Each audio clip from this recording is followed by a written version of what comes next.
सः ओम home zoom सः।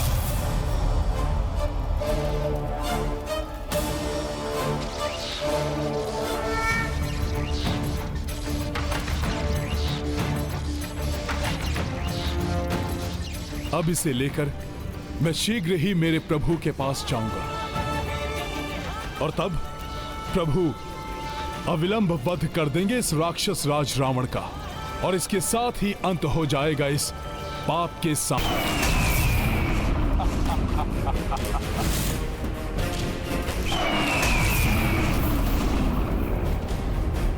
रावण का ये मायावी पशु बड़ा ही भयंकर प्रतीत हो रहा है। किंतु विजय प्रभु के अस्त्र से निर्मित पशु की ही होगी, क्योंकि अधर्म कितना भी भयानक और बलशाली क्यों न हो, विजय सदैव धर्म की ही होती है।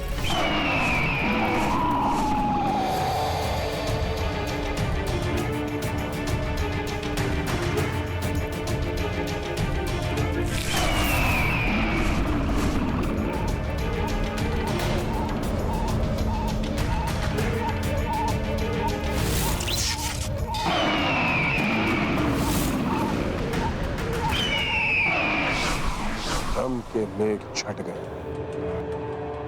अब दिखाता हूं तुम्हें वनवासी कि रावण है क्या।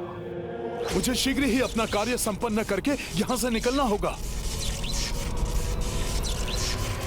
ये क्या कर रहे हो हनुमान? क्या कर रहे हो हनुमान? क्या कर रहे हो?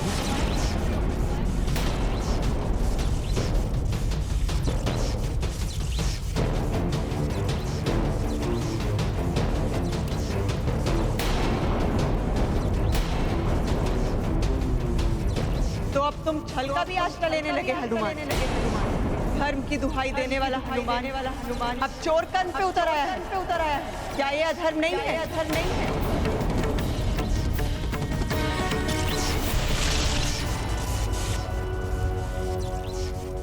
क्या सोच रहे हो हनुमान?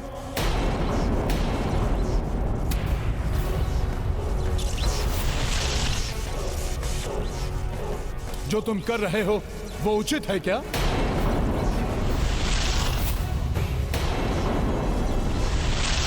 क्या अधर्म से प्राप्त किए गए इस बाण को तुम्हारे मर्यादा पुरुषोत्तम प्रभु स्वीकार कर लेंगे? नहीं, प्रभु इसे कदापि स्वीकार नहीं करेंगे। हनुमान को ऐसा कार्य शोभा नहीं देता, अपराध है ये। मैं ये क्या करने जा रहा था? धर्म की रक्षा के लिए अधर्म का आश्रय? उचित तो यही होगा तुम्हारे लिए हनुमान कि अधर्म मत करो, लौट जाओ यहाँ से। अधर्म तो रावण ने किया है देवी।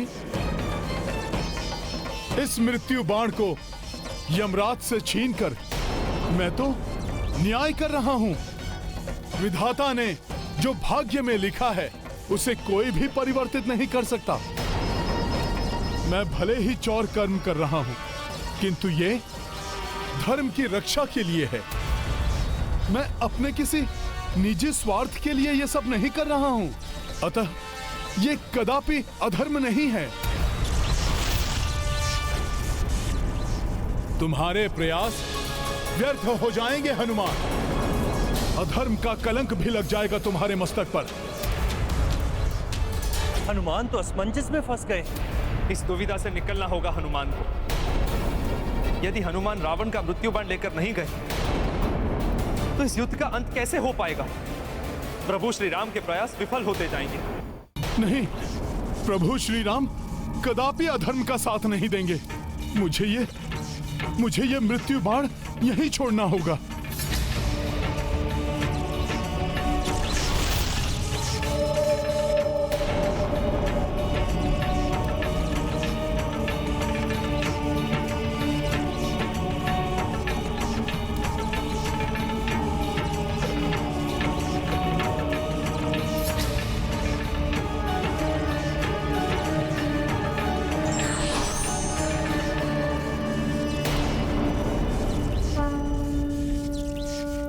यमराज जी, आपके इस निर्मल धर्मराज रूप के दर्शन पाकर मैं धन्य हो गया।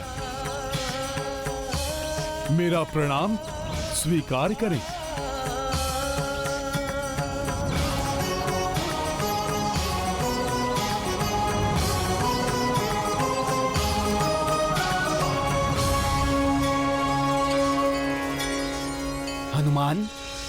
धर्म अधर्म की दुविधा में पड़ गए हो। हाँ धर्मराज जी। ये अधर्म नहीं है हनुमान, अपितु तुम तो इस बाण को उसके उचित स्थान पर पहुंचाकर धर्म संगत कार्य कर रहे हो। किंतु है तो ये चौर कर्म ही ना, इसे मेरे प्रभु कदापि स्वीकार नहीं करेंगे। हनुमान, धर्म की रक्षा के लिए आवश्यक है, इसीलिए तुम्हें इस बाण को प्रभु के संज्ञान में आए बिना ही उनके तुनीर में रखना होगा। इस प्रकार जैसे ही रावण के जीवन की अंतिम घड़ी आएगी, उसका मृत्यु बाण प्रभु के हाथ में आ जाएगा। किंतु ये तो पूर्णतया धर्म के विरुद्ध होगा, प्रभु के साथ छल होगा ये। नहीं हनुमान, कोई छल नहीं, कोई धर्म के विरुद्ध कृत्य नहीं होगा ये। मैं धर्मराज तुम्हें अधर्म का कार्य करने को कैसे कह सकता हूं भला? हनुमान, अधर्म तो तब होगा जब रावण का मृत्यु काल आने पर भी प्रभु श्री राम के हाथों उसे मृत्यु प्राप्त नहीं हो पाएगी। किंतु धर्मराज जी, कभी कभी बड़े उद्देश्य को पूर्ण करने के लिए छोटी छोटी भूलों की अपेक्षा करनी पड़ती है। यमराज जी का कथन सत्य है, किंतु मेरे प्रभु श्री राम के लिए तो ये सर्वथा अनुचित और अधर्म ही है। क्या उनके बिना संज्ञान के ये कार्य करना अनुचित नहीं होगा? धर्मराज जी, बिना प्रभु के संज्ञान में यदि मैंने उनकी तुनीर में मृत्यु बाण रखा तो ये अधर्म और अनुचित होगा। हनुमान, अधर्म तो तब होगा जब रावण का मृत्यु काल आने पर भी प्रभु श्री राम के हाथों उसे मृत्यु प्राप्त नहीं हो पाएगी। किंतु धर्मराज जी, कभी कभी बड़े उद्देश्य को पूर्ण करने के लिए छोटी छोटी भूलों की अपेक्षा करनी पड़ती है। मैं तुम्हें ऐसी ही एक कथा सुनाता हूँ जिससे तुम धर्म और अधर्म की दुविधा से बाहर निकल सकोगे। एक समय उतथ्य नाम का एक युवक था।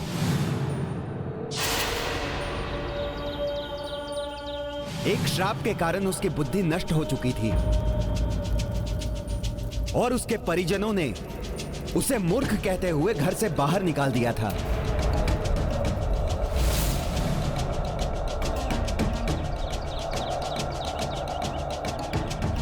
भले ही उतथ्य बुद्धिहीन है, किंतु उसमें एक बहुत ही अच्छा गुण है। हनुमान, वो कभी झूठ नहीं बोलता था। एक समय महादेव, शिव और नंदी ने उतथ्य के सत्यवाचन की परीक्षा लेने का निर्णय किया।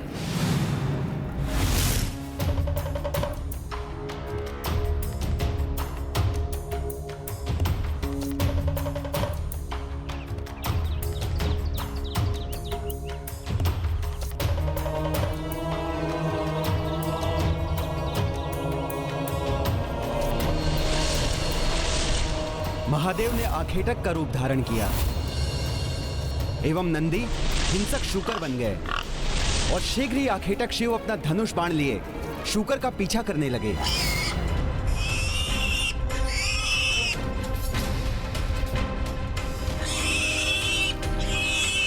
हिंसक शूकर भागते भागते उतथ्य की ओर आने लगा।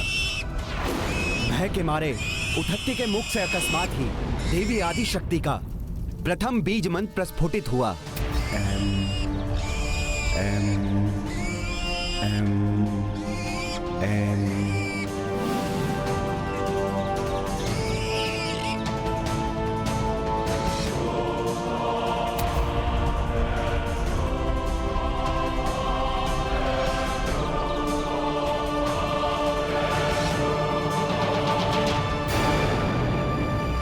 हे युवक, क्या तुमने मेरे आखेट को इस ओर आते हुए देखा है?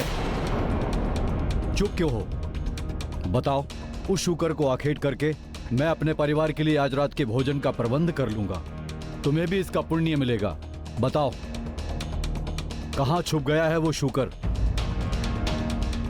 क्या करूं मैं? सत्य बोलता हूं तो एक जीव के प्राण की हानि होगी, और यदि असत्य बोलकर उस जीव की रक्षा करता हूं तो असत्य वाचन का दोष लगेगा। अधर्म होगा ये। फिर क्या किया उसने? उस दुविधा से कैसे मुक्त हुआ उतथ्य? बुद्धिहीन होकर भी उसने उचित निर्णय लिया।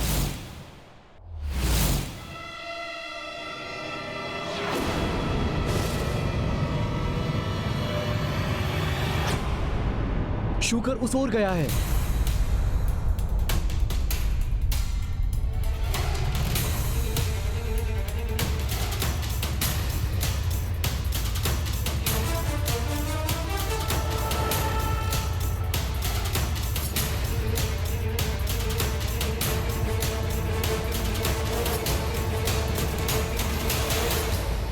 उस जीव के प्राण बचाने के लिए उतथ्य ने असत्य बोला, तब तो वो अवश्य ही भोले बाबा की परीक्षा में असफल हो गया होगा। हनुमान, असत्य बोलकर भी उसने धर्म का पालन किया था। उद्धत्य के झूठ बोलने से आखेटक क्रोधित हो उठा। तुमने मुझसे झूठ बोलने का दुस्साहस कैसे किया? सब तो यही कहते हैं कि तुम कभी भी असत्य वाचन नहीं करते हो। अब तुम्हें तुम्हारे दुस्साहस का दंड अवश्य मिलेगा। हाँ, मैंने असत्य बोला है, लेकिन मेरे छोटे से असत्य ने उस निर्दोष जीव के प्राण की रक्षा की है। मेरे इस छोटे से अधर्म से एक बड़ा धर्म का कार्य हुआ है। यदि आप मुझे दंड देना चाहते हैं तो मैं उसके लिए प्रस्तुत हूँ।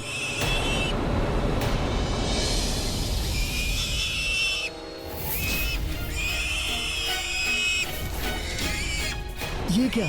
ये शूकर यहाँ वापस क्यों आ गया?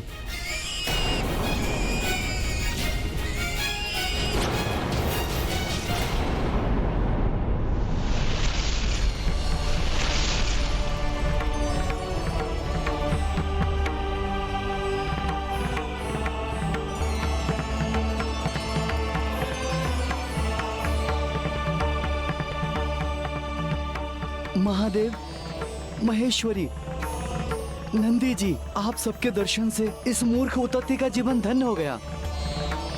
आप सबके चरणों में मेरा प्रणाम। उठो तथ्य, भले ही तुमने मिथ्या वचन कहे, किंतु कोई अधर्म नहीं हुआ है तुमसे।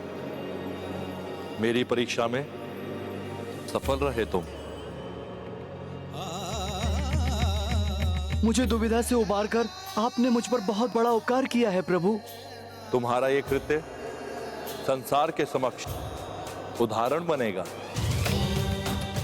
कि असत्य संभाषण से यदि सबका कल्याण होता है तो वो सत्य धर्म नहीं होगा, और जिस सत्य से किसी निर्दोष का बुरा होता है वो सत्य होकर भी अधर्म कहा जाएगा।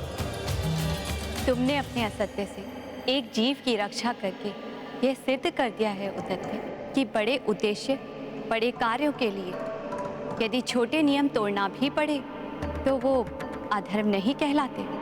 मैं मूर्ख क्या जानूं माता कि क्या धर्म क्या अधर्म। मुझे जो उचित लगा मैंने वही किया। ये मूर्खता नहीं, बुद्धिमानी कहलाती है उद्धत्य। और यही नहीं, तुम्हारे मुख से अनायास ही मेरे प्रथम बीज मंत्र एम का प्रस्फुटन भी हुआ है। अतः मैं तुम्हें आशीर्वाद देती हूँ कि आज से तुम मूर्ख उद्धत्य नहीं, महामुनि उद्धत्य के नाम से जाने जाओगे। मैं कृत हूँ माता। आप सबको कोटि कोटि नमन। तुम्हारा कल्याण हो उद्धत्य। परिस्थितियों के अनुसार ही ये निश्चित होता है कि कौन सा कार्य धर्म संगत है और कौन सा अधर्म है।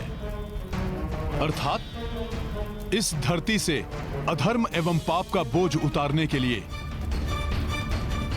अधर्मी रावण का अंत होना आवश्यक है, और इसके लिए यहां से मृत्यु बाण को इस प्रकार ले जाना अधर्म नहीं है। तुम्हारा कार्य पूर्णतः धर्म संगत है हनुमान, किंतु अभी भी एक दुविधा उत्पन्न हो सकती है। अब कैसी दुविधा धर्मराज जी? वो दुविधा ये है हनुमान कि प्रभु इस बाण को चलाएंगे कहां? हनुमान, रावण को ब्रह्मदेव से आशीर्वाद स्वरूप अमृत की प्राप्ति हुई है, जिसे उसने अपने नाभि स्थल में धारण किया है।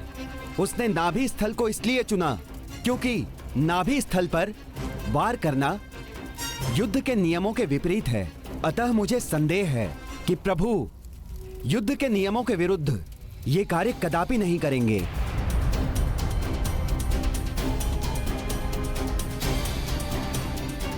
फिर ऐसी स्थिति में क्या करना चाहिए धर्मराज जी? हनुमान, तुम्हें प्रभु के तुनीर में यह बाण तो रखना ही है, किंतु प्रभु जब बाण चलाएंगे तब तुम्हें इस बाण का लक्ष्य परिवर्तित भी करना होगा। प्रभु राम के बाण की दिशा को परिवर्तित करने का वचन देना होगा तुम्हें मुझे। भविष्य में मेरे आदेश पर तुम ऐसा करोगे। मैं अंजने हनुमान आपको वचन देता हूँ कि आपकी आज्ञा के अनुसार उचित समय आने पर मैं प्रभु राम के बाण की दिशा को परिवर्तित करूंगा।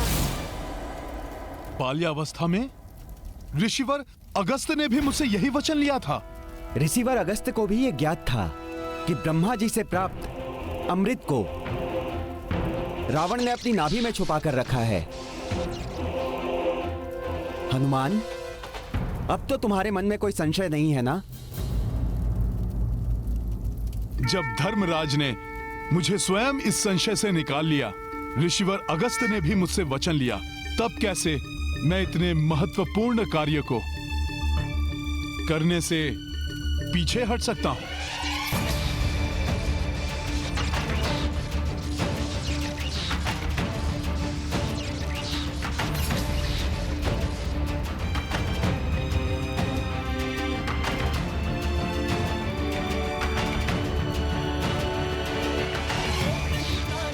मैं प्रभु के तुणीर में यह बाण रखूंगा। समय आने पर इसका लक्ष्य परिवर्तन भी करूंगा। अब अधर्म का नाश होगा और धर्म की विजय होगी। विजय होगी।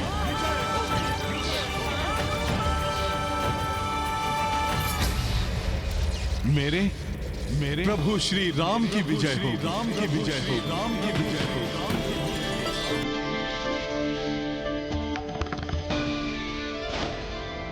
प्रणाम धर्मराज जी। सफल मनोरथ भव।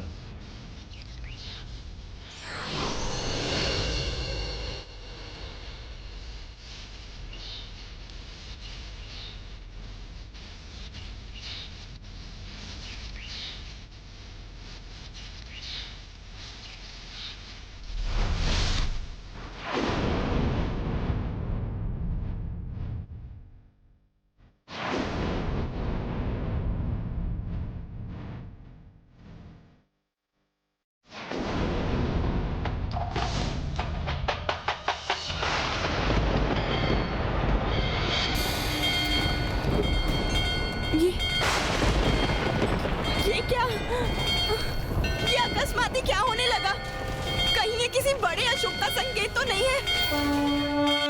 शब्द विजय पर्याय कपीसा, बल अपार मुख तेज रवीसा। रावण दुष्ट का मृत्यु बाणा, प्राप्त किए देखो हनुमाना। रघुनंदन रावण की लड़ाई, अंत चरण हनुमत पहुँचाई। काज प्रभु के कपि किए पूरे, इनके बिना रघुराई अधूरे। हनुमत की रुचि कर लीला, राम भगत की जय जय राम, जय जय जय महाबली हनुमान।